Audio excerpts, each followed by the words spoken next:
How's it going, everyone? My name is LC, and today we are here with another Chaos Zero Nightmare video. So, the official Chaos Zero Nightmare Twitter page has posted a combat guide for the game. We prepared a guide video to help our Protos before the Chaos infiltration. Now, of course, I do know how to play the base of the game, but there are those who don't really understand it. So I'm going to go through this video.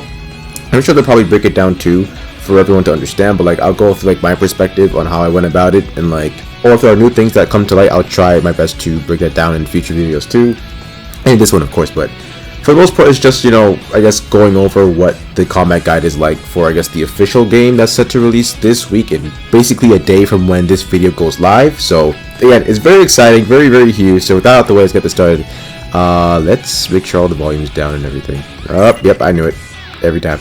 Yeah, you see, it's just, I don't want okay, so there is talking about, I'll just read it for you guys. Protos before development. Okay. We'll begin a pre-mission briefing on the combat system. Okay, the session will cover the flow of combat and the operation of your combatants to assist you in future missions. Alright, let's get it done here. Each combatant possesses a unique set of cards, right? Upon infiltrating Chaos, you'll begin the mission with a set of starting cards. So, basically any other card or card functioning game, you will have a set of cards to use in your battle, and each turn you will strategically use your cards to combat. As you can see with this team here, this is mainland, right? I'm pretty sure it is. Dark Blade, actually no, I'm actually wrong. This is not mainland. I'm dumb. She just look a lot like her, but anyways. So I forget what her name is, but just looking at her stats, 100 damage. She heals for herself. That's pretty good. She doesn't have a shield, so that's okay. That's fine. So basically, there are some characters who will have kind of the same basic move or basic attack will do 100 damage. Well, some characters, not every character will have that kind of damaging aspect about them. Some of these characters do have buffs, like these right here, but for most cases it'll be like this. They'll sometimes even have a shield instead of the heal for them. So I think Mei Lin has a shield.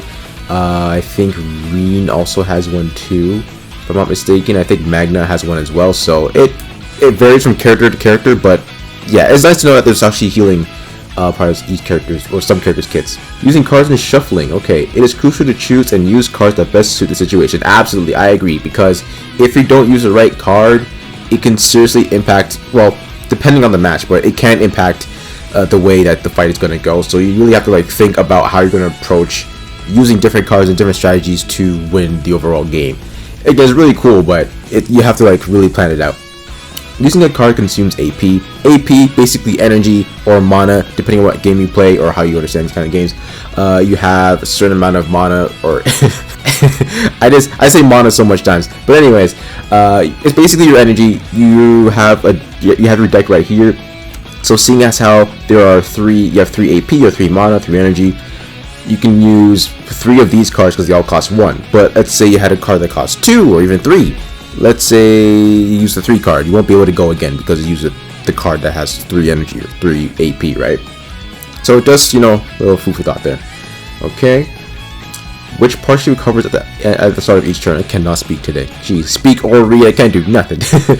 At the start of a turn, a set of numbered cards are drawn from the draw pile into your hand. I don't know why I couldn't read that. I was huh? Into your hand. That's true. Yes, that is true. Okay.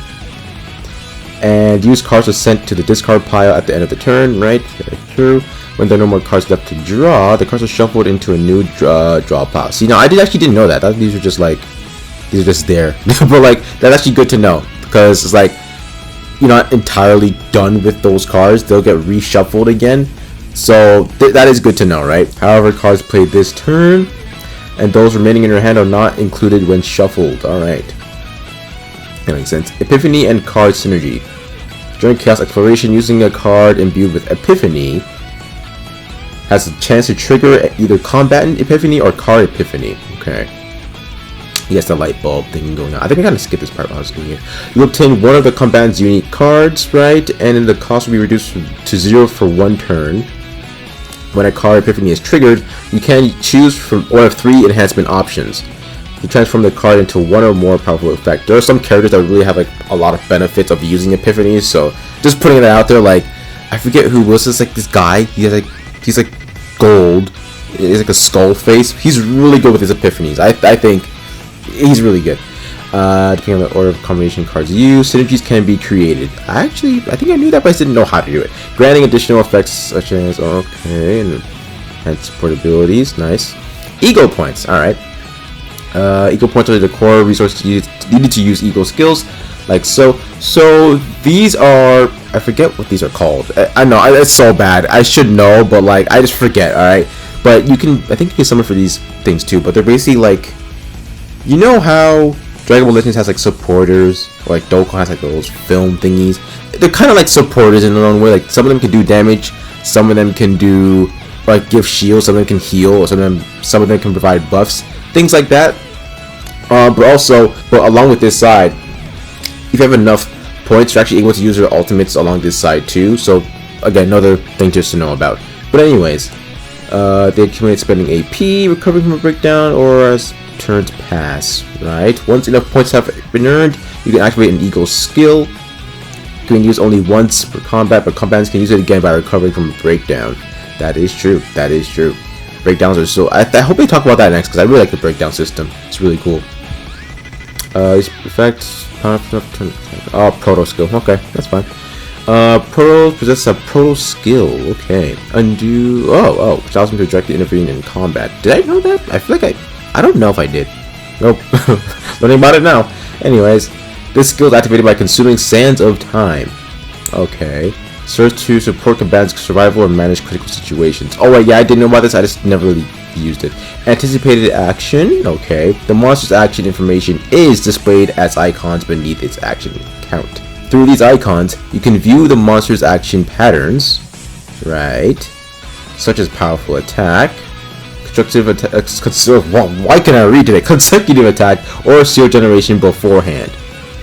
And I'm pretty sure like these are the symbols right here. So these would be like, would it be a powerful attack, or would this be?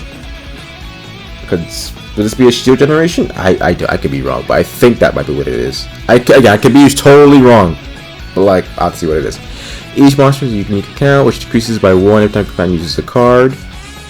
Okay, when the count reaches 0, the monster. Oh wait, it's here. I'm dumb. The monster immediately takes action. Okay. Oh, this is like, is this these two combined? Yeah, it's probably that. Let me go back. It's probably like this combined, like reaches 0, they don't do this or do that. So that's probably how it works. I'm sorry. Oh man, my brain sometimes, man. Today's not the day. Attributes and tenacity. Monsters possess one of the 5 attributes: passion, void, instinct, order, and justice. Okay. You can check a monster's weakness attribute via the icon next to its weakness attribute. Okay. Attacking it with a card of the same attribute increases the damage dealt. Yes, that is known. Some monsters possess a tenacity gauge. Attacking with their weaknesses attribute or using a high cost card rapidly decreases this gauge. When the gauge reaches 0, the monster enters a Ravage stage. Oh dear. Combatants who successfully trigger Ravage experience a slight reduction in stress and recover 1 AP. Alright. Monsters in a Ravage state have their action count decreased by 1, and the tenacity gauge is restored at the start of the next turn. Alright, eliminated. Stress and mental breakdown. Yes, I'm sorry, I love the breakdown system. It's so fun. It's fun, but also kind of like weird, but it's cool. A combatant's stress increases when taking damage or when turn ends. It's like when the bar fills up to purple, that's when you'll start tweaking out. Okay, the more damage received, the greater the rise in stress. Right. When stress reaches a critical point, the combatant will experience a breakdown. Tweaking. In this state, max health is significantly reduced. This is probably more annoying parts about it, but still getting out of it, it's like, I think it's pretty fun. And all the combatant cards are replaced with breakdown cards.